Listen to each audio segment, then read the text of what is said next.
So it is, if you are thorough with this will pull you through for getting a high score in your SPEC. So that's why we are doing this part, so that we can do a little revision on this with some papers and everything. So we are thorough with part C. So the three chapters we have. One is what is about all about dormant companies. Again, this is a part of it. Dormant company we will also be discussing in part A. Again, we will be discussing it in moments. Now we are going to be discussing it in much more detail in part C. So you may actually get two questions both in part A and part C about dormant companies. Then the second chapter, that is chapter 20, we will be discussing about strike off, in the sense removal of the name from the registrar of companies. When we incorporate a company, the name of the company is entered in the register of the Ministry of Corporate Affairs. Now, removal of the name of from the ROC's list about that company will be the one of the process, how it will be done, and every aspect relating to the strike off we will be discussing in the next chapter, that is chapter 20. Then chapter 21 is about all the resolution of insolvency. What is insolvency? In case some company wants to have anything, means they are having issues about closing down the company and they are having some problems paying back the debts. So in such times they can approach the NCLT under the IBC code. That is, your IBC is Insolvency and Bankruptcy Code. So here earlier it used to be dealt by the courts itself. Now since the courts and all have too many cases, they cannot deal with so much of things. They are giving it to the IBC. So the IBC was done in the Once the IBC came into force in 2015. So from 2016 onwards, all the cases relating to the closure of companies, wherein the company is unable to pay off the debts, or they want even individuals, if you're unable to pay off the debt, so you can approach the NCLT through the IBC. So there will be a resolution professional who will be called as the IP, that is insolvency professional, or the RP resolution professional, who will be authorized to deal with your case just as an advocate can deal with a case in the normal court. So the same way, unless that person is qualified and registered as an insolvency professional, he cannot deal with all the insolvency cases. So if he is an IP, then he will be dealing with all the cases and he can be authorized to undertake all the responsibilities. So this is the thing relating to the insolvency professional. So they have given the basic, it's a full topic by itself, it's a subject by itself in your professional course, but introduction to the insolvency thing has been mentioned here in your, in the subject here and as the 21st chapter. So very small portion of it. So if you should know the basics of IP in that, so you will be in a position to answer the questions. So starting off with the first part of chapter 19, that is your dormant companies, part C, first chapter. So we will be dealing with three types of companies here. What is an active company? So opposite of active company will be inactive company. And you will also be dealing with, will also be learning what is a dormant company. The difference between active, inactive and dormant company is crucial for us to understand. Then there is a concept of accounting transactions. What do you mean by transactions? What do you mean by accounting transactions? And what do you mean by significant accounting transactions? So these are the three things what we will be dealing, and we'll go in depth into each part of it. So studying about the concepts of dormant company, the procedures involved in obtaining the dormant status, and also the compliances required to be done by dormant company. There are a lot of exemptions and exceptions which will be available for a dormant company, which we might do it a little bit in your SBEC, a part of it in your company law. So we will be understanding the exceptions, exemptions, whatever is there, and also the relating things with regard to the directors, accountant, the payment of salaries, the payment of accounting fees, all those things. How is it applicable to the dormant companies? Then the procedure to make the dormant into active companies. Okay, so these are the things what we will be taking into consideration. And for this, we will be taking the sections which are very, very important for us. And what are all the things we will be going ahead with? One section, which is section 455. Very important section. Please remember this section. We need to quote it for the ones, and also the company's miscellaneous rules. There are certain things, if you don't remember the rules, it is okay, but at least don't forget the section. Quote this section, that is section 455, which deals with the dormant companies. So what do you mean by dormant, and what do you mean by inactive or inoperative? See here, when they have given the word dormant, they have also said inoperative or inactive company. But there is a difference between inoperative company or inactive company and a dormant company. So can we discuss what is a dormant company and what is an inactive company? What is it according to you? What do you mean by, so before we go into company part of it, leave it. I'm sure all of you have a bank account with you. Some bank account? Yes, ma'am. Savings bank account? Yes. So when will you call your bank account as, sometimes we might not have gone to the bank at all. We might not have had any kind of a transaction. We might have forgotten also we had opened the bank account. Okay. So then that account will become dormant, and sometimes it is inactive. So what does the two terms mean in terms of your bank account? Maybe if we don't use the account for a whole complete year, it is called as an dormant. If I have not operated, no transactions. Okay, one by one. So no transactions for 1 year. Yes? No? Yes. Okay, no, sorry. So no transactions for 1 year. Bank account, what they will do. And there should be what else? No deposit, no withdrawal, nothing. So that makes it dormant. Is it 1 year or more than 1 year? For a saving bank account, it's 2 years. It's 1 year, ma'am. It's 2 years, one. Savings bank is 2 years. Okay. Yeah. Okay. Now So I'm asking you. we didn't do any transactions or deposit or withdrawal from the ATM card also. It became inactive. For the before inactive, they issue some postal notice that please make an active within the previous period. It'll make the account inactive. Okay. So then when does it become dormant? Okay. English word, when I'm saying dormant and when I'm saying inactive. So inactive means we generally use the word lazy. Can I use lazy as a synonym for a person? He's a very inactive person. He keeps sitting there. He's not at all active when I'm saying like this. So the term inactive means lazy. Can I use it for a person? Yes. Yeah. Yes. And when I'm saying dormant, does it also mean lazy, or it is a different thing for a person? It should be a different thing, ma'am. It will be different thing, ma'am. It will be a different It will thing. be different. How is it means different? Maybe he's silent. The person is silent, or The person is right. Lazy means I don't want to move at all.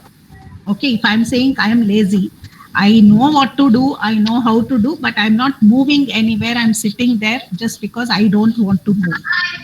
If I am in saying the case of dormant, yeah, tell. in the case of dormant, there is no movement. There is no movement only. Here, I may be sitting here, I may be playing with the mobile and all, but I will not be doing any work. I'm just lazy to do the work. In case of dormant, Yes. I'm not doing anything at all. Yes. Yes. So, how will we define an inactive company? Because this has come as a question many times. The difference between dormant and inactive so they have asked direct questions, and most of the times it has been direct question. Like dormant means inactive company or inoperative company. Do they elucidate? something like that. So here you will have to write the difference between a dormant company and an inactive company, and then give your conclusion. So it comes for 5 marks from this. So we have to be very clear about the difference between the two terms, uh, so that we are able to bring out the similarities and the differences when the question is asked. So basically, English word dormant means when there is no movement at all, whether you want it or you don't want it. So that does not matter. But there is no movement. It is like sleeping. But inactive means it is lazy. You are awake, but don't want to do anything voluntarily. You don't want to do anything. Okay, you may be playing with your mobile, but you're not going to be working. You will not get up and keep a coffee cup also in the sink. That is inactive. Means basically you don't want to do anything. Dormant is you're not even in a position to get up to drink the coffee, leave alone keep the cup there anyway. So there is no movement at all. So like Anupama was giving the example of a company, and even your son also was giving the explanation and about what is dormant. Means there will be no operations in the account for a period of, for a specific period of time. We'll keep it 1 year, 2 year, when they are going to close, whatever it may be. So there is no transactions at all. So there is no withdrawal, there is no deposit, there is no ATM withdrawal, there is no even transaction. Means I will not even go and check how much my account has. Okay, so even checking is not there. No update of the passbook also. So no transactions at all is there in my account. So at that time it becomes a dormant account. So how can it become inactive? This becomes dormant, no transaction at all.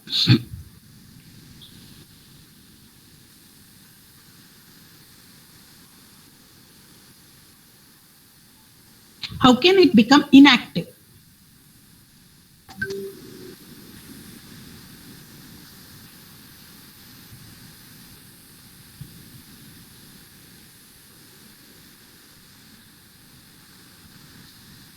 How can I make it inactive?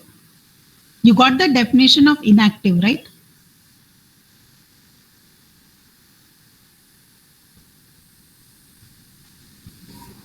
Not carrying any business operations and all, and not made any significant So accounting in transaction. bank, this is inactive company. You have got 3 things. Have not filed any returns for the last 2 years. So for us to be an inactive company, it is 2 years what we are taking into consideration. Now, what is dormant and what is inactive companies? So here they're telling dormant companies are also known as inactive companies, but we have to be, because now they're explaining it like this. When you go further down, they will use 2 terms as very different terms. That's why I'm bringing out the very fine difference between the inactive company and your dormant company. So if you look at your banking account, I just gave you the transactions, what you have not done. Okay, there is no deposits. You have not withdrawn the money. And you have not withdrawn from the ATM. You have not updated your passbook, or you have not done any such transaction for a specific period of time. That makes the account dormant. Means you don't, you feel that there is no existence of such an account at all. So that makes your account dormant. Now, if it is an inactive account, at least you should have checked the balance. You might not have withdrawn, you might not have deposited. That is what we call as a transaction.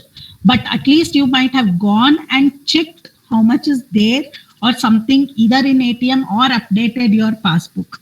That will make it inactive. The account is there, it is working still, but it is not operated continuously. One transaction, something you have done, and that too, it's only checking. There is no withdrawal or there is no deposit. So this withdrawal and deposit, we will bring it under the significant transaction, which will make an account active or inactive. So with regard to bank. Now coming to companies. So what does it make a company dormant and what makes a company active? So if you look at it, most of the thing we use the synonymous words inactive and dormant company here. So when we say the dormant company means the company has not been operating. It has started, it has incorporated the company, but it has not done any transaction. There is no business at all. I started the company, there is no business. I have not done any sales, I have not done any purchase, and I have not purchased any assets. I have not hired anybody in my company, or in case I have not done any activity at all in the company. No CA, nothing has been taken into consideration. This is my first instance. So when I'm talking about the first, as soon as I am incorporating the company, these are the instances when I can become dormant. The moment a company has been incorporated, after incorporation, you have done no activity at all. So at such times, if you have not done any such activity for at least a period of 1 year, you can apply for becoming a dormant. You are an second case. You are an existing company. You have incorporated in say 2014, and last 2 years you have no business being done because of COVID or something. The office has been completely shut down. No salary, no employees are coming to the office. No transaction is happening. No assets were purchased. No sales were made. No manufacturing happened. No salaries were given, and no profit was generated. And then the other three activities, that is not any business operations has been carried on, no significant accounting transaction for the last 2 years, and also the company has not filed any financial statements or annual returns for the last 2 years. So when these three things are happening, your company can be given the dormant status or inactive status. If it is staying as an inactive company for a period of 2 years, then it can go and apply and ask that we are dormant companies. So dormant companies, again, this is the second difference between dormant companies and inactive companies. Inactive companies, like I said, they might be doing a very small transaction or something, and inactive company is a status which we get to ourselves, means we call ourselves, oh, our company is not active company. But dormant company will be the status which will be given by the ROC. That is the second difference. Inactive company, small transactions can be happening, not business transactions, something else like maintenance of the building, I'm paying the rent or something like that may be there. But here, when I'm talking, that is the first difference between dormant and inactive. The second one is inactive companies, we can claim it ourselves. We can give the name by it ourselves. But for a dormant company, we have to make an application to the ROC that we have not been doing the business for so many period of time. So hence, please give us the dormant status so that we will go into dormancy. Okay, so this is our second aspect or second difference between the dormant company and inactive company. So why do we want to go and become a dormant company? So why do we want our bank account to be dormant? No. Bank account, we are like, when we are having the bank account and we give the dormant status, we are still paying the fees for the bank account. So, but why are we wanting the same thing to be done with the companies? Is there any advantage? I can close it and be done with it, right? A dormancy company also has an advantage, ma'am. Dormant company has an advantage, like? Let's say the company wants to put a project at a future date.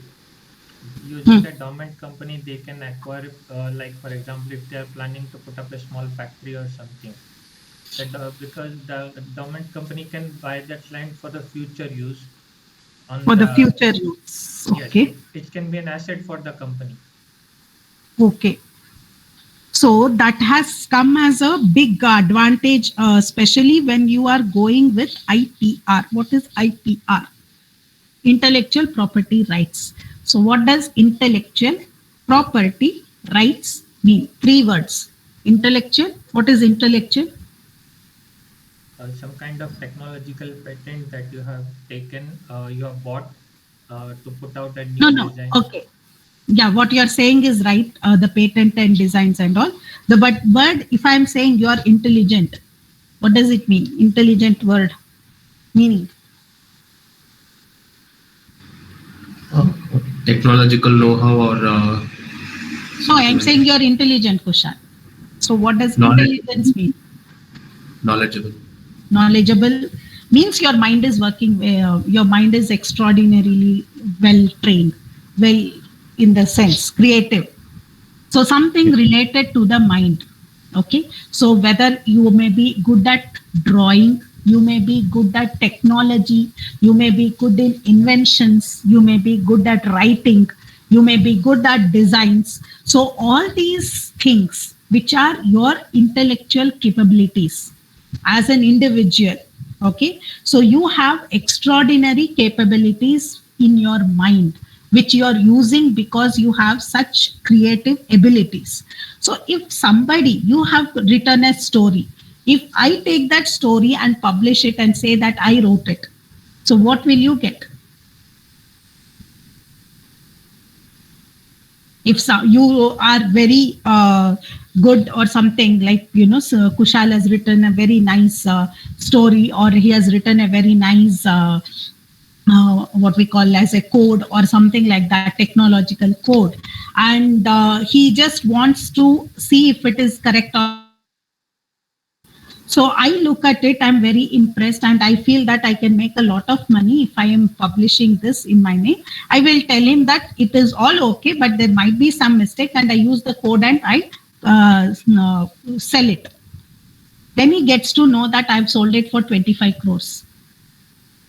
Okay, when I told him he may be wrong.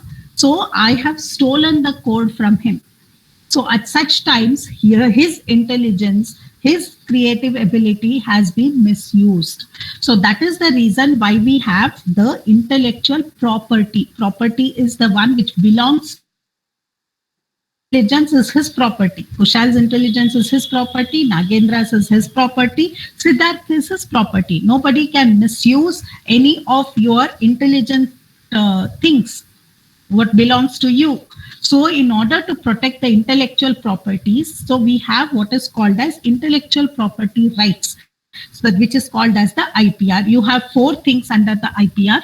So one is, like I was saying, if you are very creative in writing, so you have the copyrights, which we will be studying this in much more detail in part B. IPR is a big topic, big chapter in part B. So intellectual property rights, one is writing, that you have copyrights. If you see your study material or any book for that matter, there is one small C in the first or second page of that book, small C which is circled. That is what is the symbol of copyright.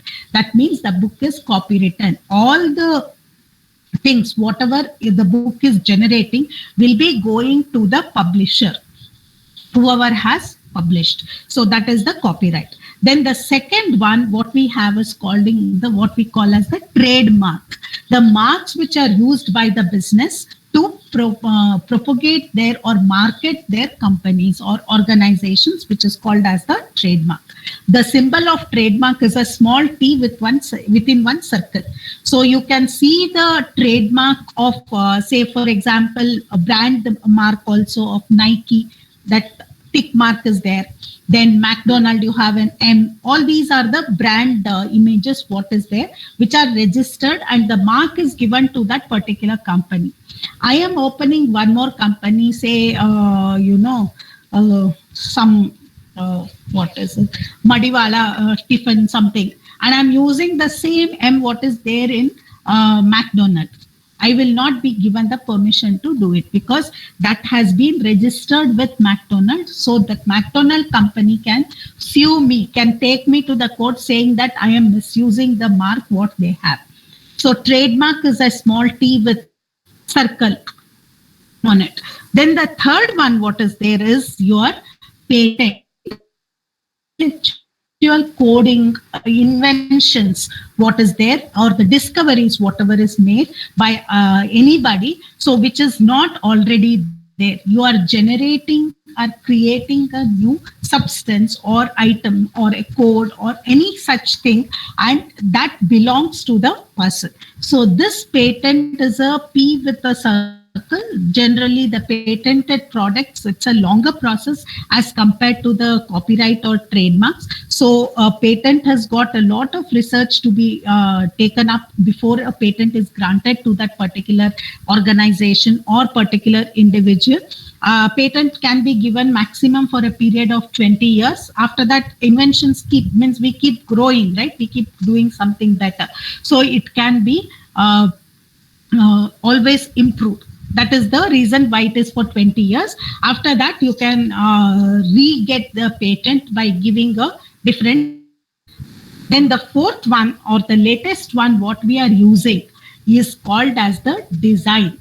Design is we create a design. Jewelry and all those organizations, they go with designs. So because like we see in Bhima jewelry, they will have a specific design. The other one, Joya Lucas, will copy that design and sell it. So that kind of a thing shouldn't be there. So the design is again a special property which has been taken. Saris, clothing, all these things nowadays, even the fashion industry goes with this design copying and all those things. They go with the design because they don't want people to copy the same one.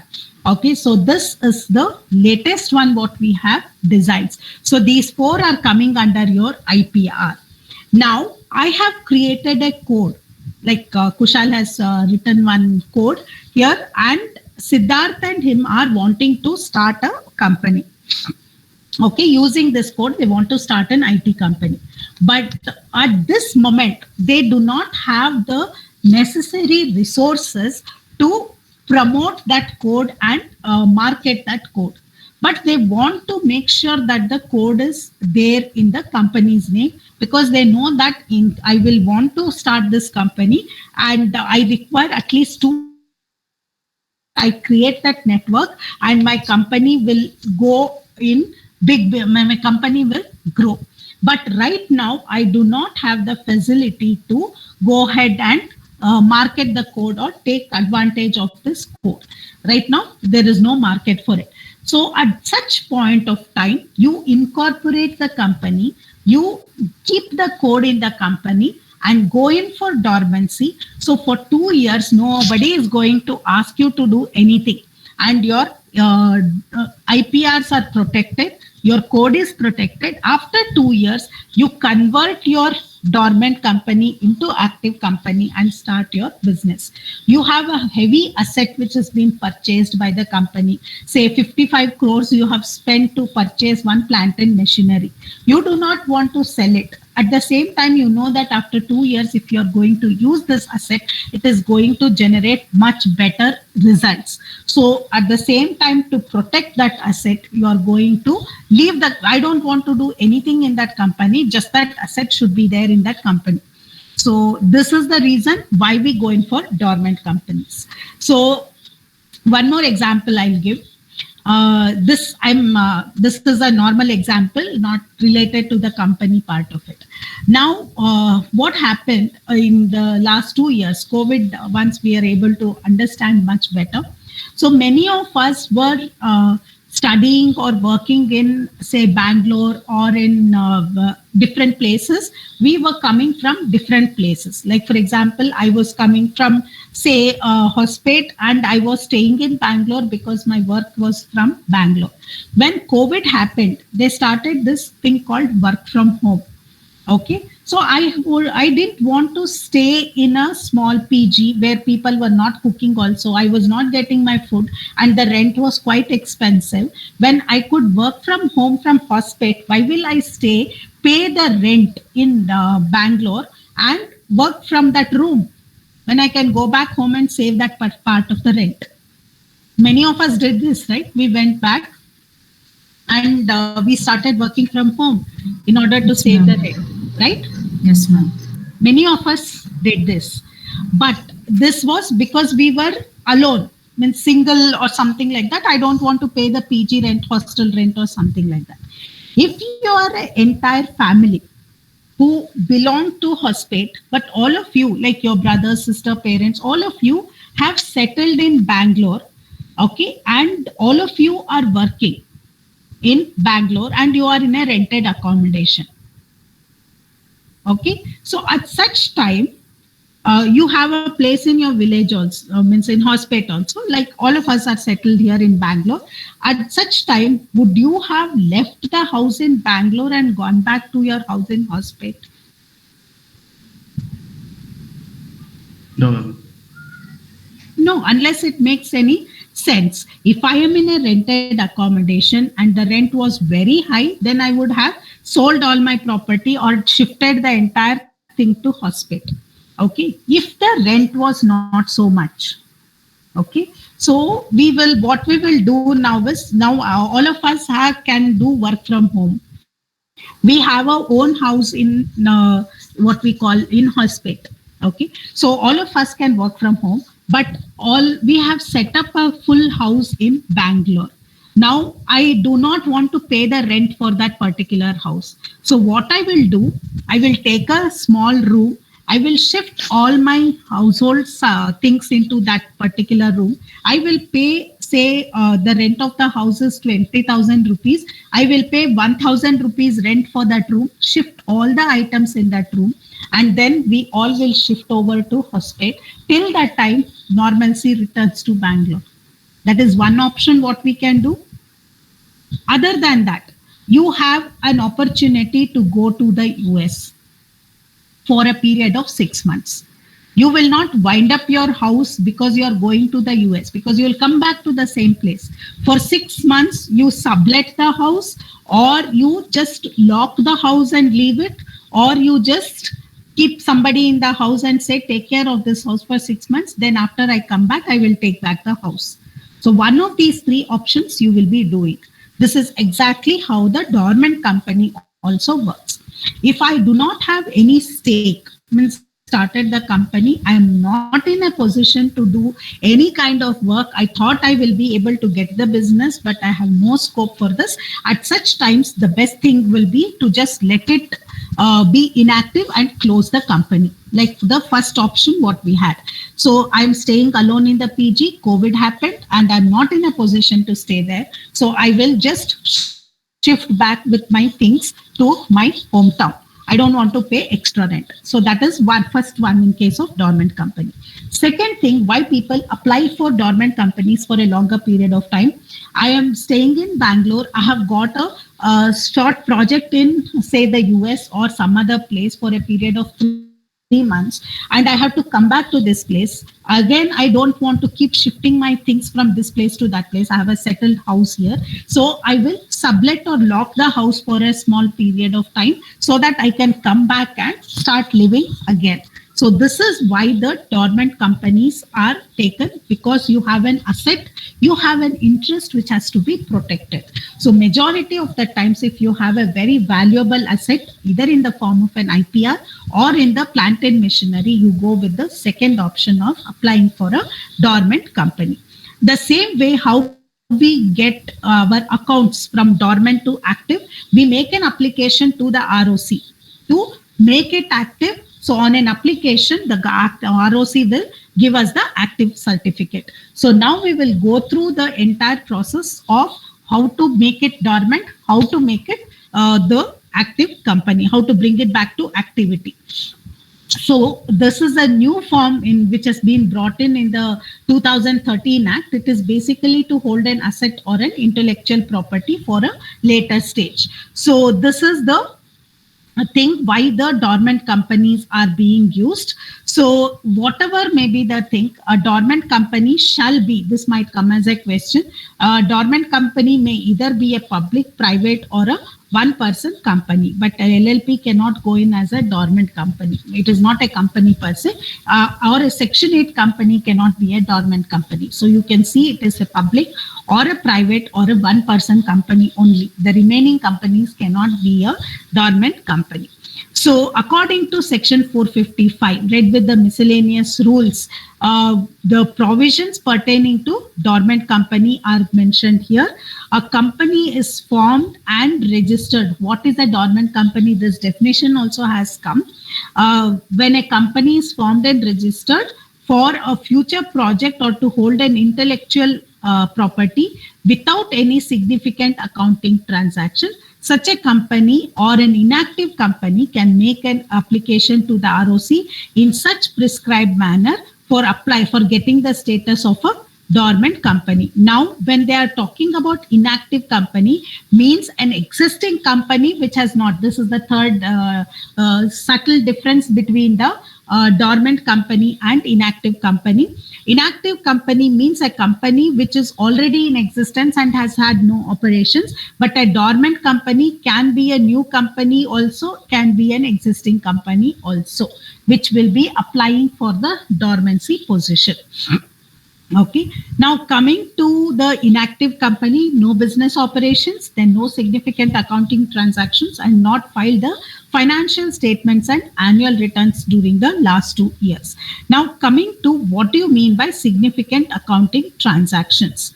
So accounting transactions means we must have got a sale, we must have made a purchase, we should have paid the money for that, I should have paid a salary, I should have paid a rent for the many big items, then I should have paid the salary for the promoters, then I should have had a depreciation. So many things are there in this particular transactions. So they become significant transactions, means which makes a significant effect on the profit of the company. But in this case, the significant transactions will include all the transactions except the ones which are mentioned here. If any payment, this has also come as a question, which is it, what are the exceptions to significant accounting transaction? If any money has to be paid to the ROC, if that money has been paid by the company, that will not be treated as a SAT, that is significant accounting transaction. It is a normal transaction because it is a mandatory thing that a company has to pay certain money to the ROC.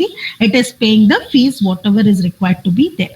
Any payments made by the company to fulfill the requirements of this act, I have paid for any fines or I have paid any kind of a fees to any thing, like I have to pay to the ROC, I have to pay to the income tax authority, I have done that. So that will not be under this act, that will not be considered as a significant accounting transaction.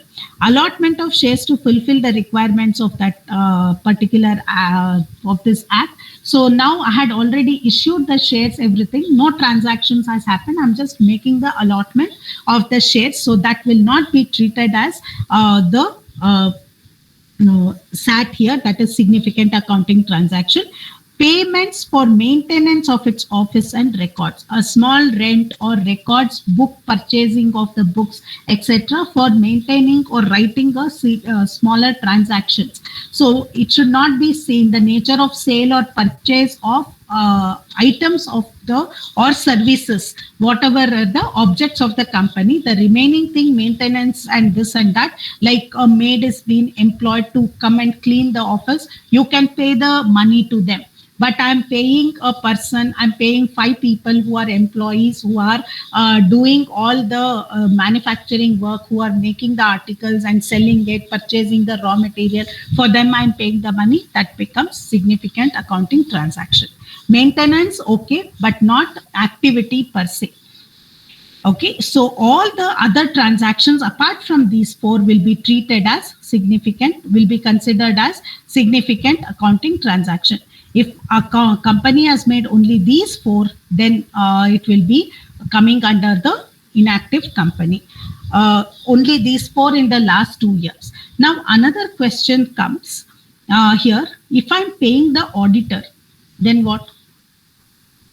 Can I take it as a significant accounting transaction or not? It is not a significant accounting transaction. But here it is not there, no? But maintenance of records. He's not maintaining, no? Auditor. Oh, yes. See here, you read the question. What I asked is, an auditor is being paid the money, okay, for maintaining the accounts of the company. Okay, here what we are saying is, in the last 2 financial years, I should not have filed any financial statements. Okay, so this again, if I am paying the fees which is required to be paid according to the act, I can bring the auditor's fees under B. If it is made, if it is given to him as a part of the compulsion, what is required to be made under the act. Because I have to give a statement stating that the asset is there, this much was the expense and all those things, that auditor certificate is required to be given. If I can bring that thing and state that this is the payment which an auditor has to be mandatorily paid according to the Companies Act of 2013. If I'm bringing under this, I will be exempted. It will not be treated as significant accounting transaction. But if otherwise, if I'm paying out of the, not here, means I don't have to pay him, but still I'm paying him just to, is because I want to pay, or, I want to reduce the money in this company or something, that will be treated as fraud and not treated as significant accounting policy. So if it is a very small amount and that is a mandatory payment which is required to be made to the auditor for the work what he has done for the company, then it can be coming under B. Any payments by the company to fulfill the requirements of this act, because auditor payments is mandatory under the act. If it is not here, then it will be treated as a significant transaction. Got it? This has been a question again. It has been asked.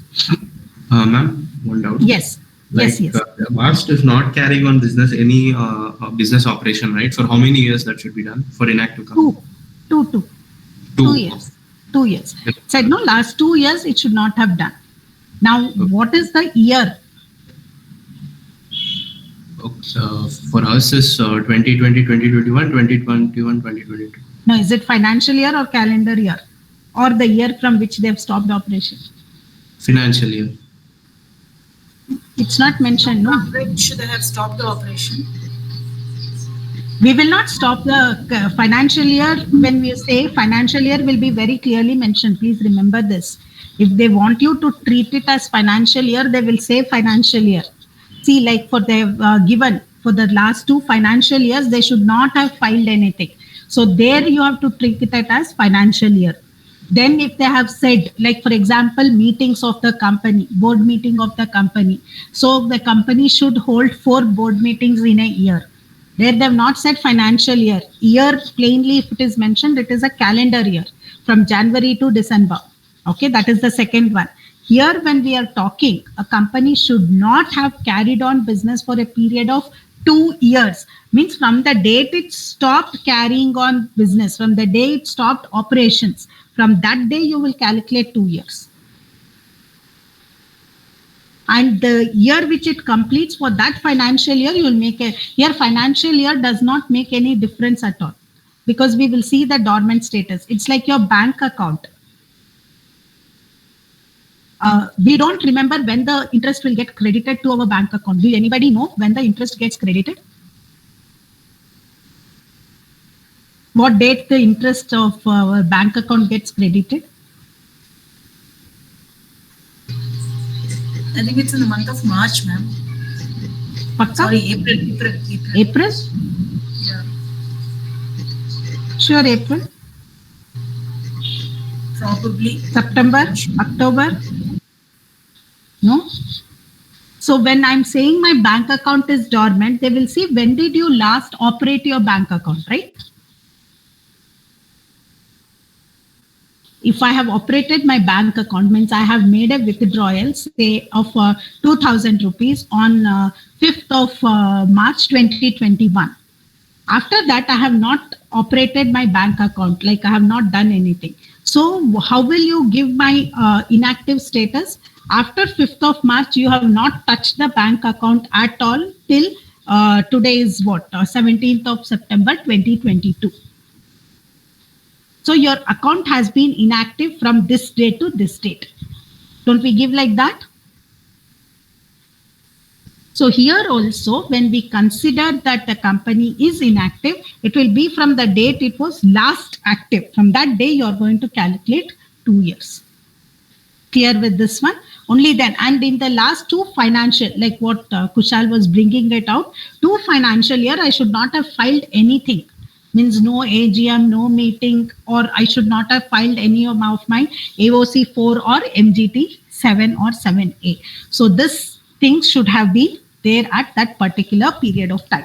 Then it will be considered as 2 financial year, means like what you said was right.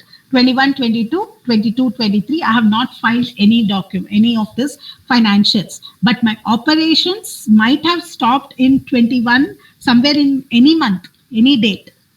Okay, that doesn't matter. Clear with the difference? Any doubt here?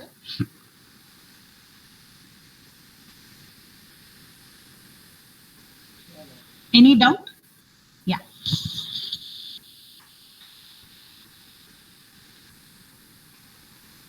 Yes. Okay. Now, 1 second. I'm getting a call.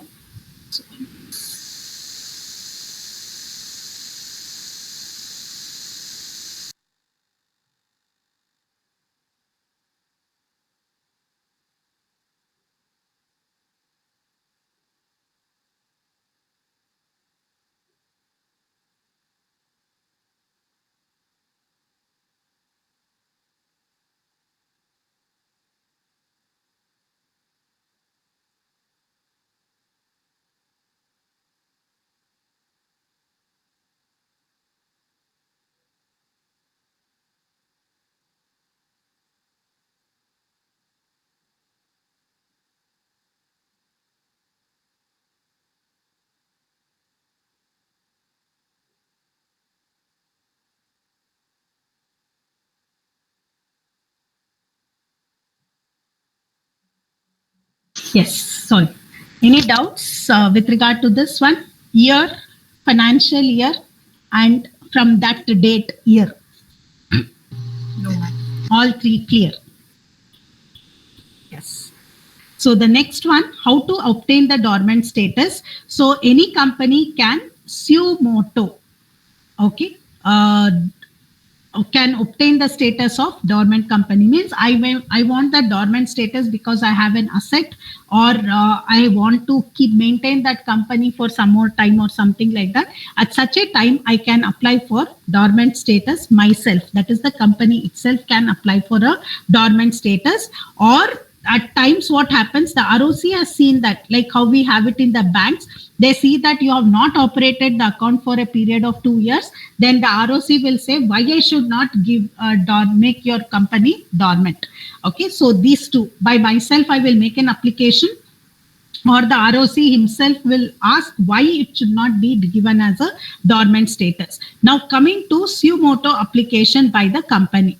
When the company is giving the suo motu application for becoming the dormant company, so what will it do? It will make an application in form MSC1 along with the fees as has been prescribed. Now the forms, please write down at the edge of the page, because they are giving the forms, almost 10 marks are coming from the match the forms with the activities. So each one is 2 marks. So last 2 times they have been asking about the forms only. I think 2 questions are coming in this, 5 marks each. So they'll give you the list of forms which you have to match it with what is the activities which are involved with that form. So it may come from the company law, it may come from this also.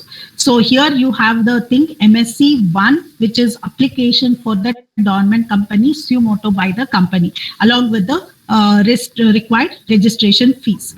If the ROC is giving you, yes, please. Ma'am, meaning of the Zomato, what ma'am actually? By myself. By myself. Yeah, me myself.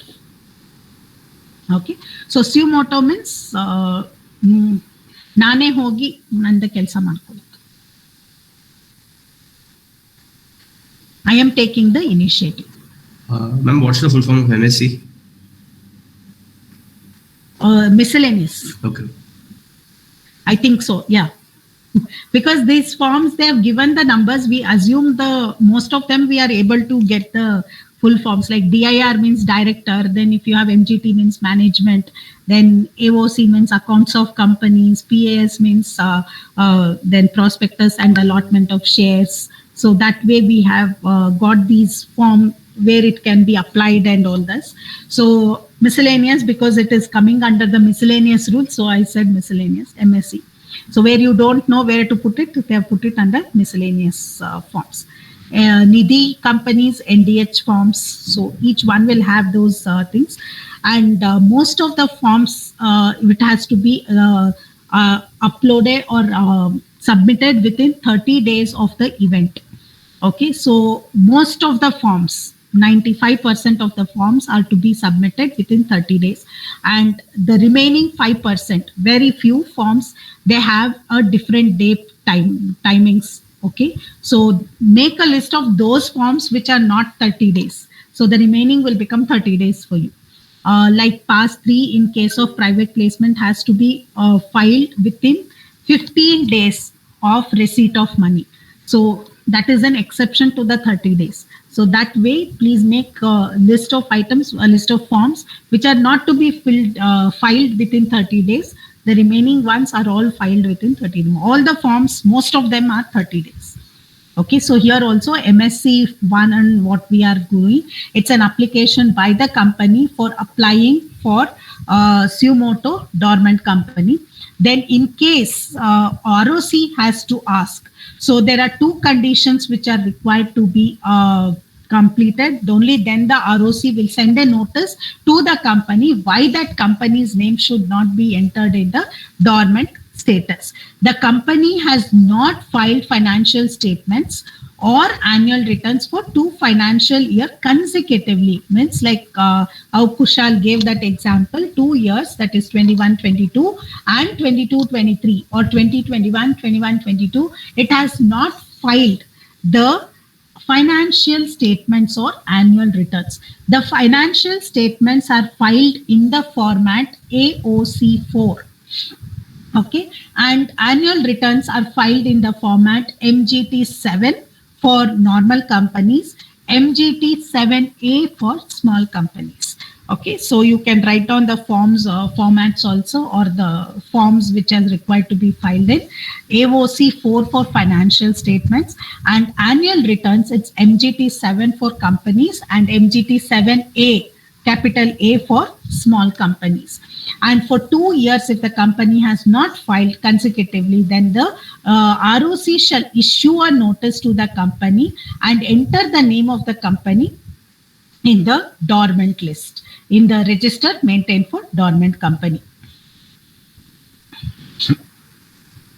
Okay, and it is not always the company which applies for status of dormant. Even ROC is empowered suo motu to change the status of the company to dormant company. This has come as a question, application based question, this line specifically. And how has it come? I think it was in 2019 December or something like that. I'm not remembering the thing. So XYZ Company Limited had not filed the financial statements for the period of 2 years, and the company also had IPR with it. Okay, where in its possession, the company applied for the change of for dormant status in the with the registrar. Okay, wanted to apply for the dormant status with the registrar. The registrar on his own, the ROC on their own, changed the status of the company from normal to active, normal to dormant. You as the company secretary advise whether the what we call the ROC's change of status of the company into dormant company is valid or not. Okay, so here this is what we are writing. I'll repeat the question again. XYZ Company Limited had not filed the financial statements for a period of 2 consecutive years. It also had IPR with it for a period of 3 years. The company intended to apply for dormant status but had not taken any action. They were lazy. Okay. But the ROC by itself changed the status of the company from normal to dormant. You, as a company secretary, advise XYZ company if the action taken by the ROC is valid or not. What is your opinion? Valid, ma'am. Valid, ma'am. Valid. So here you Yes. will write this line only. So it's not only the company which will apply sumoto, the ROC is also empowered to sumoto change the status of the company. Here the ROC is empowered to change the status of the company to dormant after giving the required notice under the act to the company. Okay, so this has been one more question coming here. And in case there is no thing, if the company has remained dormant company for a period of 5 consecutive years, then the registrar shall initiate the process of striking off the name of the company. So I have not just left it. I have not done anything to the company. I have not, ಮಾಡ್ಕೊಳ್ಳಿ ಅಂತ ಬಿಟ್ಬಿಟ್ಟಿರ್ತೀವಲ್ಲ ಹಂಗೆ. So let them leave it as they want it. Just chod diya that way. So at such times, the registrar may ask for striking off of the company's name if it is in the dormant status for a period of 5 consecutive years. 5 consecutive years. Now here is one more question for whoever wants to answer. What does this 5 consecutive years mean? Whether it is the calendar year, whether it is the financial year, or what? How do we take this 5 consecutive years? No, it is from the working, ma'am. Working year, financial year? Financially. Working, not financially. It is just the 5 consecutive years. 5 consecutive years have to be which it is not working. That's all. Just continuous Correct. 5 years. Which Continuous 5 years. Say the company stopped its operations on like same date I'm taking, 5th of March 2018. So 5 consecutive years. 23. 23, 5th of March. Okay, 5th of March 2023. If for these 5 years I'm in dormant status, 6th of March the ROC may ask for strike off. Permitted? Yes. Permitted? This is also one question you may expect.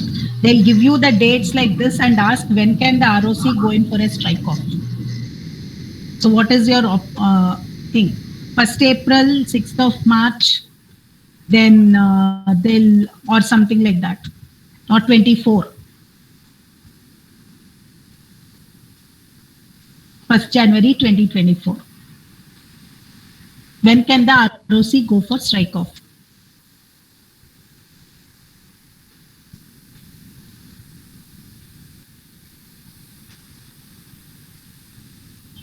Can you repeat, ma'am? The same question, 5th of March 2018, the company stopped its operations, okay?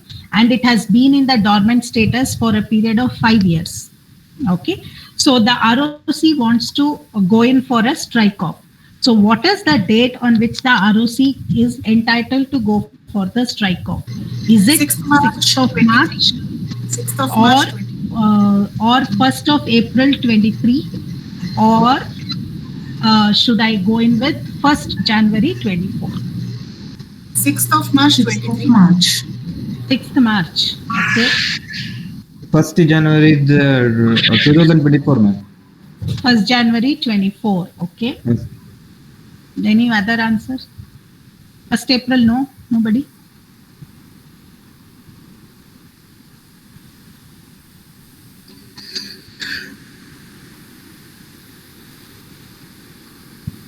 Nobody? Yes. Why 1st Jan and why 6th March? It is consecutive 5 years, completes on 5th March. So the next day would be the starting of the 6th year of the company being dormant. So I think it is 6th March. Okay. Why 1st Jan? It's the beginning of the year, ma'am. Beginning of the year. So won't it make it 8 months, 9 months? You will be giving extra dormant status? No? No. So generally they look at the period from which it has been inactive. Yes. Okay, correct. And it is just like, again, I am telling you, bank account, you remember from when they are going to put the money for you. Okay. If you are absent for your school when you used to go, if you are absent from Monday to Saturday, and next you are present on next Monday. So is your attendance taken as 5-day absent or 7-day absent? 6 days, Monday to Saturday is 6 days. Okay, yeah, Monday, sorry. Yeah. 6 days or 7 days? Yeah, 6 days. 6 days. 6 days, ma'am. 6 days. How many ever days the classes were held, those many days you didn't attend. When there is a holiday, why will you attend? But when you are working, that doesn't go like that, no? Number of days of leave, they count the holidays also. They just don't count the working days. Here we are just taking the day on which it was inactive, and from that day the ticking starts. Holidays, everything included. That many consecutive years we are going to calculate.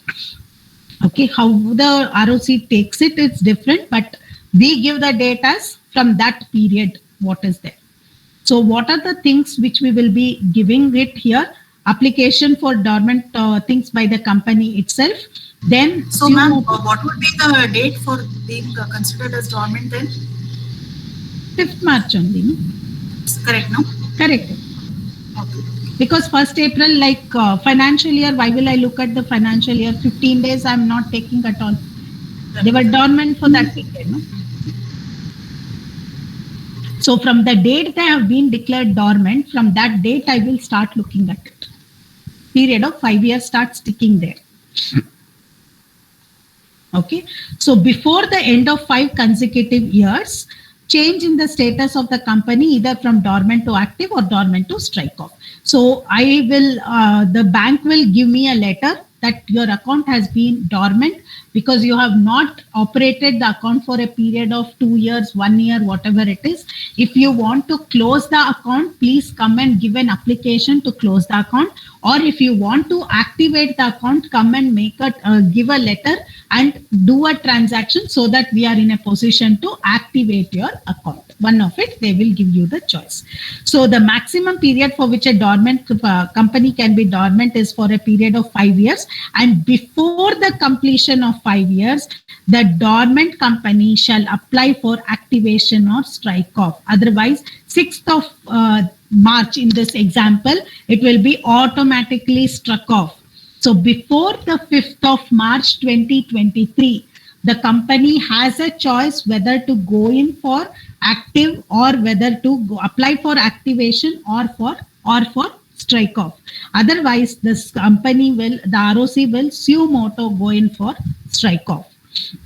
If the company fails to go ahead with the compliance of Section 445, along with the rules, the registrar can strike off the name of the dormant company from the registrar. So the registrar of the register is maintained on the MCA portal. So this keeps coming in. If you look into the MCA portal, they keep giving you the list of company which has been struck off from the register. So this is the thing what is required. Now, one question for you, 455. The company has struck off the name from the register. Now, can I get back the name?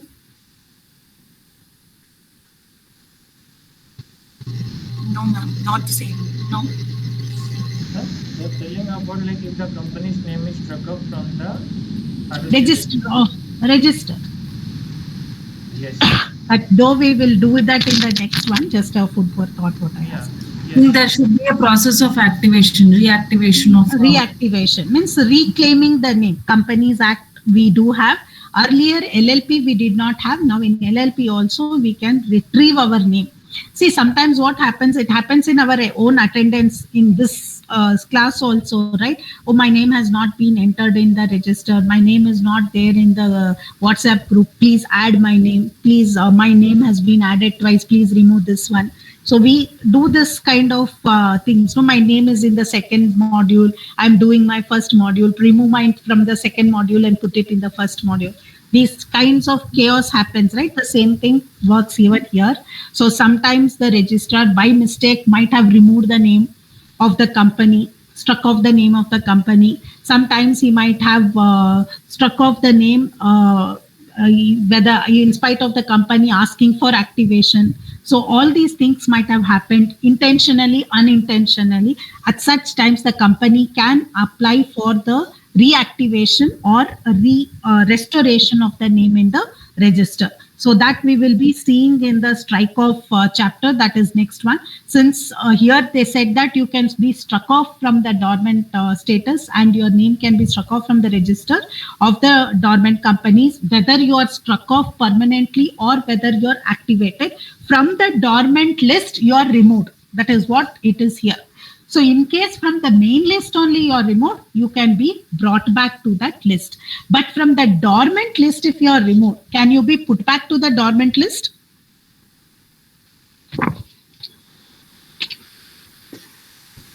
No, ma'am. Only for 5 consecutive years you can be dormant. Right? Absolutely. So only for 5 consecutive years I can be dormant. After that, either I will be struck off or I have to activate my company. Maximum time what is given is 5 years. So basically I can get for 7 years. If you look the maths here, how 7 years?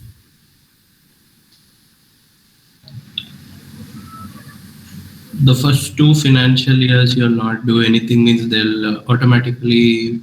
Correct. So first 2 years I am silent. At the end of the second year, I apply for dormant status. So 5 years I can be dormant. First 2 years I'll be inactive. Then after that I will be dormant for 5 years. So total 7 years I can be like that. Then I have to activate only or I have to get struck off. Clear with this? Yes. So now coming to, again, that was another subtle difference between inactive and dormant company. Inactive, there is no limit for how long you can be inactive, but dormancy is only for 5 years. So if you're declared dormant, if your name is entered in the register of dormant companies, so at that point of time, only 5 years you can be in that register. There is no register for inactive companies. It's only dormant company register. What is there? Now, how to become the dormant company? So we have to get the permission of the board first, call for a board meeting, and then we have to get the approval of the members to go ahead and apply for being a dormant company. Now, again, obtain a statement of affairs from the auditor of the company. Now, I will have to pay him, right? This is why I asked you whether the payment made to an auditor, will it be taken as a significant accounting transaction or not?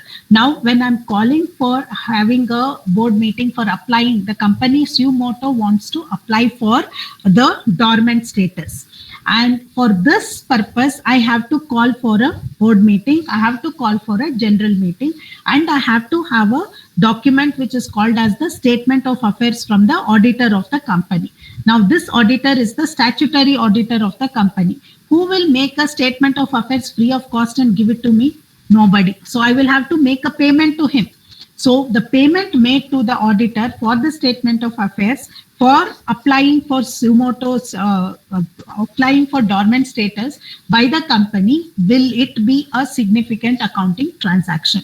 That will be the question. No. Okay, so you can tell that it can be taken in B, and you can go ahead and it will not be treated as significant accounting transaction because it is a mandatory payment which is required to be made by the under the Act. Okay, so the statement of affairs will give the financial position of the company at the time of passing the resolutions in the shareholders meeting, including this, the cost of calling for the general meeting, the cost of printing the notice and sending the notice, cost of conducting the general meeting, can it be treated as significant accounting transaction? No. Can it be taken as exemptions? Again, Yes. all those expenses for maintenance of records, what we have, you can bring it in B or D, one of it, and then you can go ahead with it. Okay, so the company shall call for the general meeting and it shall be done through a special resolution. And then the company with the SR or the special resolution shall go ahead with the application to the ROC, because they would have got the permission to go ahead with the application for applying for dormant status. And then the forms which are required to be filed within 30 days of the special resolution, form MGT 14 is required to be filed by the company. So this MGT 14 along with form MSC 1, because company is suo motu applying for the which one is this, for the it's suo motu applying for the dormant status. So MGT 14 to be filed for the special resolution. MSC 1 is required to be filed for applying for dormant status.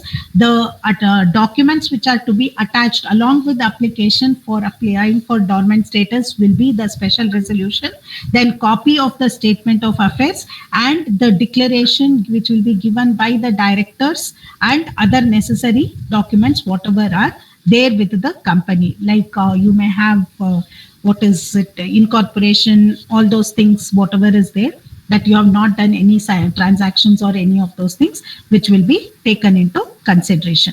On being satisfied with the application, the company, the ROC will give you a certificate in form MSC 2 for confirming the confirming that it will be allowing the status of dormant company. So the the acceptance by the ROC will be in form MSC 2, the second form. Okay. So what are all the things when the dormant status cannot be given? Now this one of it might come as a question, like they may ask you direct question, what are the circumstances in which the ROC cannot issue a dormant, cannot accept a dormant application? Okay, application for dormant company, status of dormant company, or one of it, like XYZ Company Limited has applied for a dormant status with the ROC, but the company has been under the inspection and investigation to be carried out by the central government. The ROC has rejected the application. The company says that the investigation is ordered but has not been carried out. Means they have ordered it, but the process has not yet begun. So they want to close the company. They want to apply for dormant status for the reason that it is difficult to maintain or something like that. So can the is the ROC's rejection valid? Something like this you may be getting. Is the thing valid? Yes. So his rejection is valid because even if it is being ordered, you cannot do anything. This we have in law also, right? Many of you are in the law thing that in case anything is pending, you cannot start any other process. Somebody is coming to check whether your documents are right and you are shutting the shop and going away. You can't do that. So a rejection is valid here because according to the Act, if any inspection, inquiry or investigation has been ordered or taken up or carried out against the company, then the status of dormancy of the company cannot be given. Okay, so this is the question. This might be the type of question. If they are giving you direct, you write all the points, whatever are there, or any 5 or 6 points. If it is coming for 5 marks, make sure you're writing at least 6 to 7 points from this one. If it is coming individually, give that point and explain it properly. Okay, so whenever you're writing the answer, like I gave you the question now, if you're getting such a question, first go with the provision. What is it that is given in the law? Then bring the facts of the case. Okay, means whatever has been in the question, bring it out in that next part of the answer. Then third point will be your conclusion. Is it valid? Is it not valid? What is your view? Yes, no, all those things. Don't start your answer with an yes or a no. Okay, as far as possible. You come with the provision, then you come to the main part of the question, means bring the question there, explain the facts of the case, and lastly, you give your conclusion. So that will give the systematic replies, right? They will be seeing the answers also in order. Okay. Any prosecution has been initiated or is pending against the company. If any penalty has been levied also, you cannot be taken.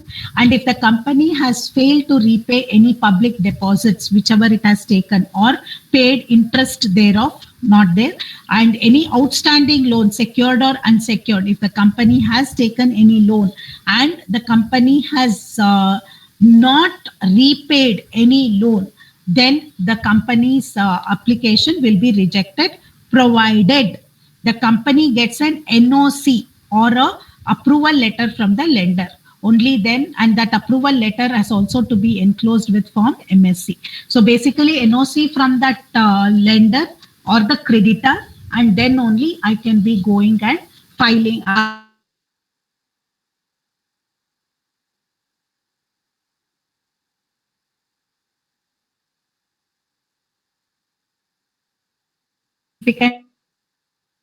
So till I am dormant, no transactions can happen. So that means to say I can't repay the loan. And the account statement of affairs will show that I'm having an unpaid loan. Okay, so either way, I will not be getting a dormant status. And even if I get a dormant status, I will not be in a position to repay the loan for which the lender will not approve.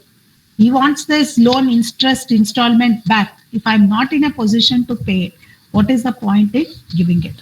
So these are the things we keep in mind when we are going ahead. Non-payment of anything or default in payment of any interest on loans, on deposits, or for creditors, unsecured loans, whatever it may be, you have to get a NOC, and that NOC has to be attached with the form which is there with the, which is going to be sent to the ROC, that is MSC form, what we are doing.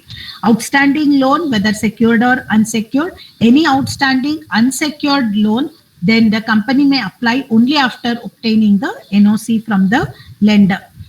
In case of any dispute in the ownership or management of the company, then again, this will be taken in regard to the, you cannot go ahead with the thing. If there is any dispute in the management, like we had with Cyrus Mistry and Tata's, right? So I hope may soul rest in peace, whatever. So both were saying that they were the chairman. If such a thing is there, if the company wants to apply for dormant status, both of them should give their NOC, means both of them should give their letter of acceptance or approval. Then only you can go ahead and file. And any statutory dues, company has not paid any tax or any such things either to the state government or to the central government or local authorities, then again you cannot get the status, dormant status. Default in payment of salaries to the workmen or the employees, or to a bonus to the employees, or any gratuity, or any default has been made in the payment, whatever is required to be made to the employees, that time also the thing is not to be paid. And the company is a listed company within or outside India, then again it cannot be applying for a dormant. So basically public companies can do it, private companies can do it, one-person companies can go for dormant status, but not listed public companies. Please remember, listed public companies, whether it is within India or outside India.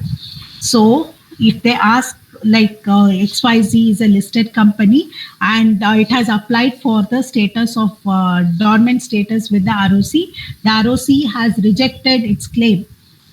The company feels that all public companies, private companies and OPC are eligible to apply for dormant status. You as a company secretary advise whether the ROC has taken the right decision of rejecting the application. What is your view? ROC is correct. Public listed company cannot go for Yes. ROC. If it's a listed company, it cannot obtain the status of dormant company. Okay. Public companies can, but not listed companies. Okay. So these are a few procedures which we have. Coming to the dormant company exemptions, this will really help you even for your company law chapters with regard to meetings and means basically part B. What we have, because there are a lot of exceptions, exemptions given to the company in terms of meeting, in terms of directors, and in terms of general meeting and filings. So the dormant company shall have only 2 board meetings in a year, and the gap between the 2 board meetings shall be gap of 90 days will be the gap between the 2 board meeting. It shall not required to include the cash flow statement in the financial statement. Cash flows is not required. CFS. So only the balance sheet and P&L account is what is required to be done. So all small companies also don't require to it. No rotation of auditors is applicable for dormant companies. Lower statutory compliance has very few statutory requirements which are there. So a dormant company did not hold a AGM for every year. No AGM required. Promoters who want to hold intellectual property, this is an asset or a shield for the usage later on. Companies can enjoy the period of dormancy for a period of 5 years. So basically no AGM, no board meeting, nothing for a period of 5 years, no payment, only a minute payment, whatever is required. It is once it is not liable to pay any taxes until it reacquires its active status. So no taxes also for a period of 5 years. And it is easier for dormant companies. Reacquiring its status is easier for a dormant companies, and also it reduces the cost of incorporation of a new company. I want to do business. I know for sure I want to do business. I've incorporated the company also, but I do not want to go ahead and do it right now. So after 1 year or 2 years, I'll wait and see how the situation is, and then I want to do it. So if I do it, I'll incorporate a company after 2 years, it may be very expensive. So I'll apply for a dormancy. Then after 2 years, I will reactivate it and take it up. So these are the things why a dormancy is beneficial for a company. So in case, what are the compliance requirements with regard to directors? Minimum 3 directors for public, 2 for private, and 1 for 1-person company is mandatory. Then return of dormant company in form MSC3 annually. This has to be filed instead of any other form. Only MSC3 form has to be filed. MSC1 suo motu application by the company for dormancy application. MSC2 application acceptance by the ROC, format of application acceptance by the ROC. MSC3 is the return of dormant company which has to be filed. So every dormant company will say that we are dormant, this is our financial position, and this will also indicate the financial position audited by the CA in practice along with such annual fees as has been provided within 30 days of the end of financial year. So what is the end of financial year? March 31st. 31st March. Okay, so when should I be filing MSC3? 31st March. 31st. No, ma'am. Within 30 days from the end of the financial year. From the end of the financial year. 1st March. First March or February 28th. 1 second. It is from the end of the financial year. End of the April 31st. April 30th. April 30th. April 30th or 29th? 29. See, 30 days, count 30 days. 1st April, no? Huh. Yes, ma'am. 30 days. So 30 April. days. Here again, better do it before by 29th. What happens is, including both the days means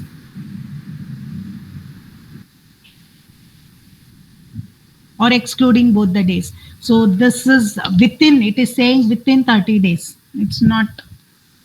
So keep the time period. So we will assume it to be 30th for all purposes. Within 30th of April, I have to file the return of dormant companies if I have applied for dormant companies here. Okay. So please see the dates, how they have mentioned. Within 30 days of the event, this is what I was telling. Most of the documents are within 30 days. So here of 30 days from the end of financial year, within 30th April, I have to file the return of dormant companies. The dormant companies not to enclose the CFS along with the financial statements, convene at least one board meeting each half calendar year, and the gap between two meetings shall not be less than 90 days. So this is section 173, not less than 90 days. So I'll come to this question.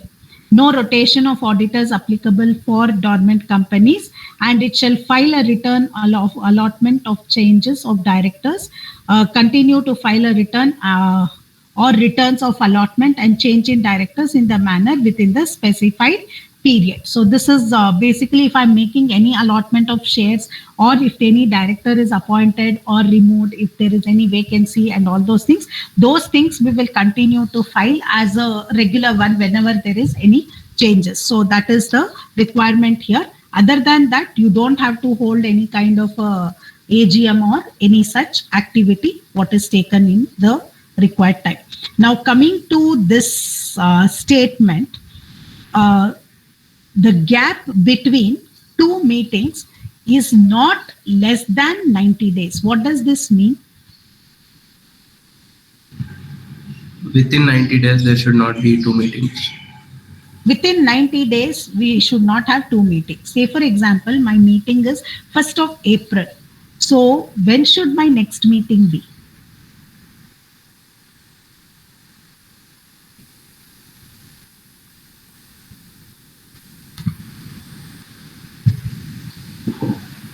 Somewhere December end or January No. beginning. 90 days only I'm looking at. July. Not before July? 1st of July. After First June, 1st ma'am. of July. First June. June or July? 90 June. days. June. 90 days. June 30th.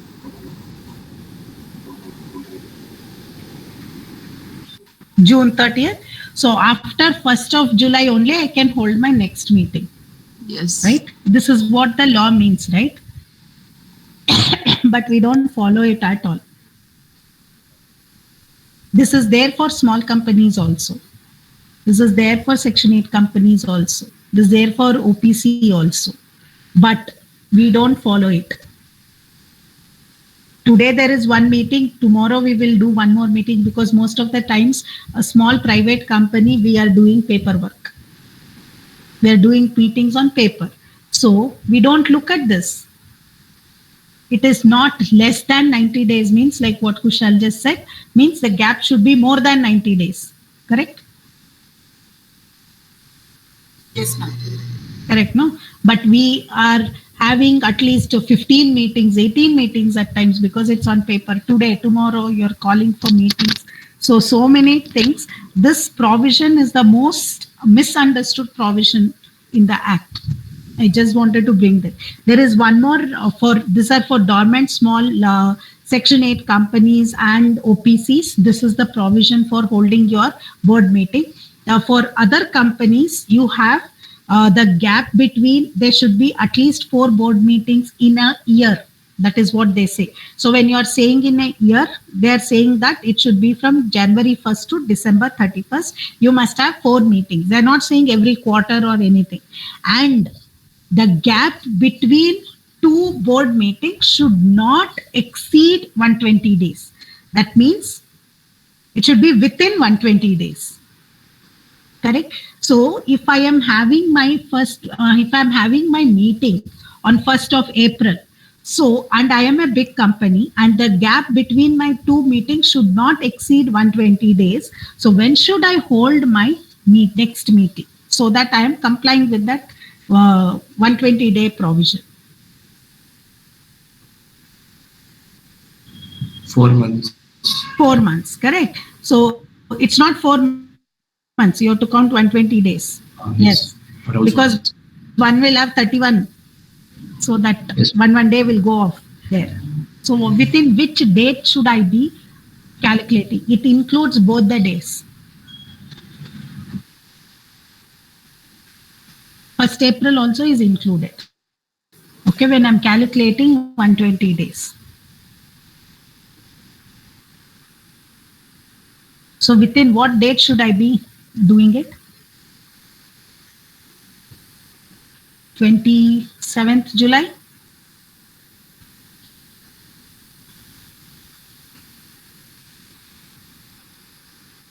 28th July? Or I get more time? Calculate 120 from 1st of. This is also a question which you will get in company law. 5 marks.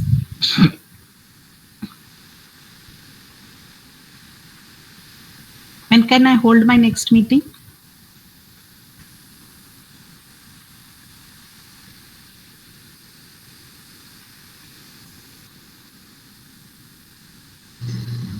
July 30th. 30th July. Within 30th of July, I should be holding my next meeting. Otherwise, I am not complying with the provisions of section 173. Okay, so that is the reason we have to be extremely careful with the days. Please don't assume days and months are different. Like if I'm saying 3 months, that means January, February, March. Okay, so 3 months, I know 1st January means 1st April, I can go with that. I have given 3 months gap.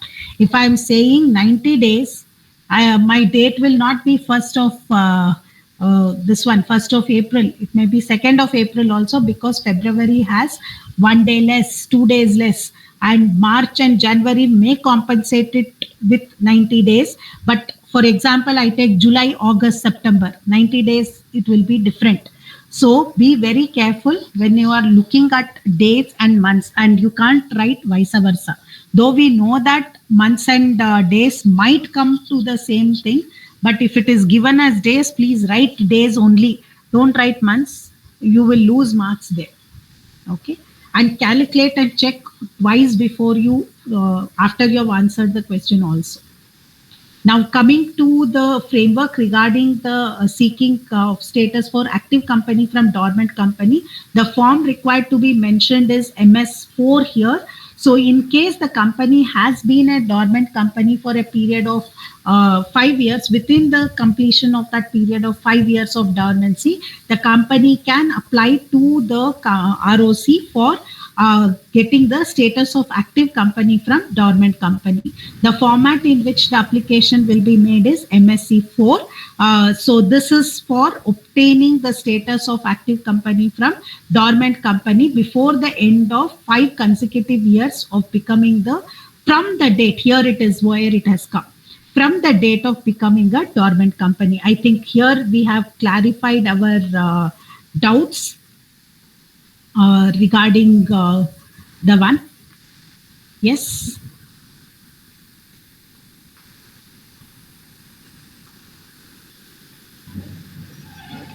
Okay, here we have clarified from the date of becoming dormant. So nothing else. In case the said application is not made within the said period of 5 consecutive years, the name of the company shall be removed from the register of companies maintained by the ROC. So if the company has not contravened any of the provisions mentioned in the grounds of application, within for obtaining the status of dormant company, the directors should within 7 days of such contravention file an application for obtaining the status of active company. Okay, so here the registrar can take action to remove the name of the company from the dormant company list if it is observed that the company has contravened the conditions for granting of the dormant company status. After carrying an inquiry, after giving a notice and reasonable opportunity to be heard. So I want to become a state. I want to get the status of a dormant company, and I have cheated. I have given false information to the registrar to get the status of dormant company. And then I realized that I should not have done it, or I didn't know that it was a by mistake I gave a wrong information. So the moment I realize it, within 7 days of giving the application in form MSc1, I can send another application in form MSc4 asking the company not to make my company dormant, because I thought this was information was right, but I have given the wrong information. Say for example, I have an outstanding loan, unsecured loan, and I thought that I had received the NOC from the lender, but the lender NOC has not been received by me. So when I made that application, I had to attach it. Without remembering that I had to attach it, I forgot, and I made that application. Now I realize that the company has not received the application from the lender, so I can make an application to the ROC asking me to not to give me the dormant status, but keep me in active status only, as I made a wrong application. So if I do not do this, if I do not rectify my mistake, that means if the company is doing something in contravention of the provision for obtaining dormant status, the company's name will be struck off the register. You did something wrong, so you bear the punishment to it. That's how the company can be penalized for doing it.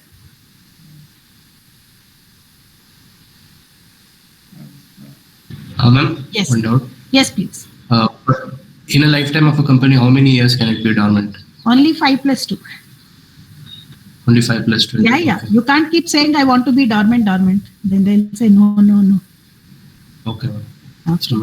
Ma'am, can we do like after once a dormant is company, after that 10 years, if you get profit and again we can get for the dormant company? No, you can't do that. They'll say, see, once I say that okay. How many times they will keep telling you make your account active, you can make your account active. They'll say, please close it. I mean, why 5 plus 2 actually? 7 days. 2 years I can be inactive. I need not apply, no, for dormant. Okay.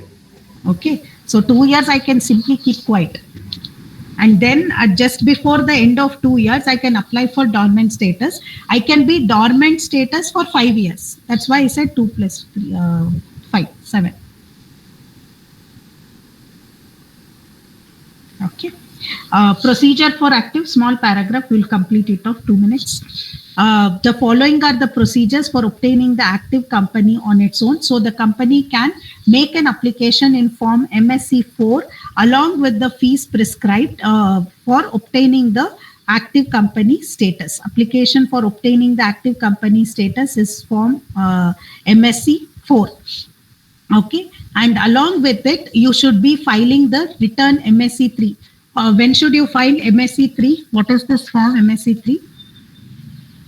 Financial position. Return of dormancy. Return of dormant companies, correct. When should you file it? Every dormant company. Before 5 years, ma'am. No. Just now we did. Previous That's time. an MSc4, right, ma'am? MSc3. No, MSc3. We discussed so much, no? Date and time. Hello. Yes. MSc3, return of dormancy, right? All dormant companies are required to file a return of dormancy. Within 90 days, ma'am. No. We go Yes. back to paragraph. 30 days. ma'am. Paragraph 30 days. 30 days. 30 days. Just now we 30 days discussed. from the end of Here, financial year. not even the Within same. 30 days. Yes, ma'am. Within a period of 30 days. Indicating financial position. I thought you will go further. You stopped there. Indicating the financial position duly audited by the chartered accountant in practice within a period of 30 days from the end of financial year. So within 30th of April. Just now we discussed the time also, no? So this has also to be attached along with the application for active company. That means to say every year I have filed the return of dormant company, means the returns, whatever was required. I have kept my promise of being compliant company. So now you give me the active status. The ROC, after considering the application filed and for obtaining the active status, shall issue a certificate of active status to the company in form MSC 5. So there are 5 forms, miscellaneous forms for dormant companies. MSC 1 is suo motu by the company for applying for dormant status. MSC 2, application acceptance by the ROC for dormant status.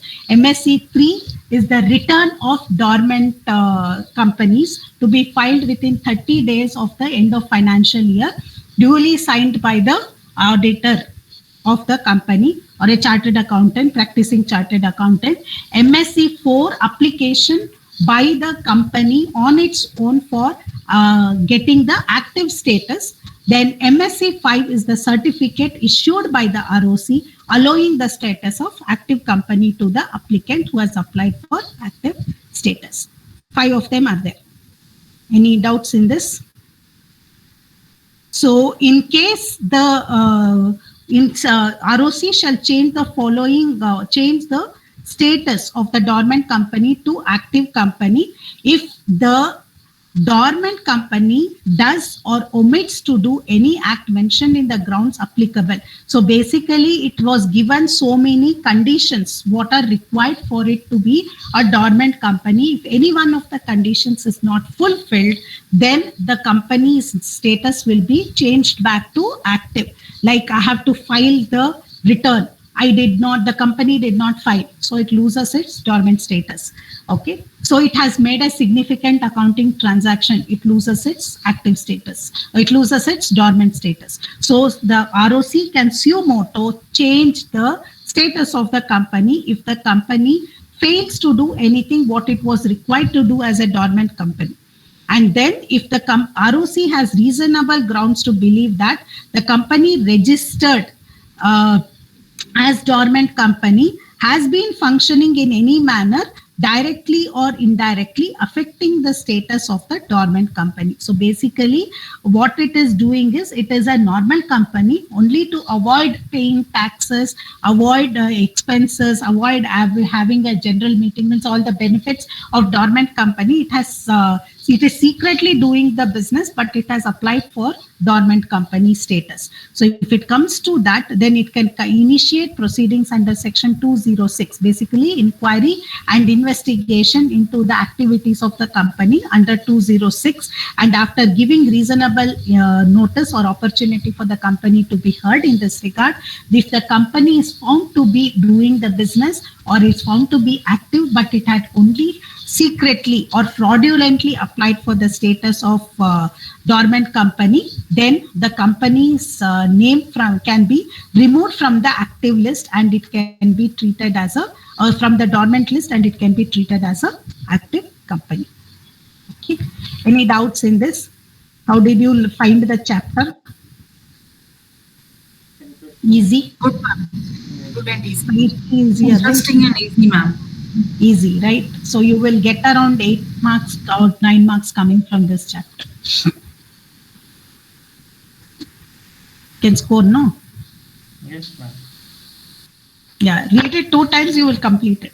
There is also a part in part A. If you just PDF version, if you are using, just put inactive company. There also they have defined the same thing, copy pasted twice. Different types of companies are there. So there you have inactive companies. You can just club both of it and study.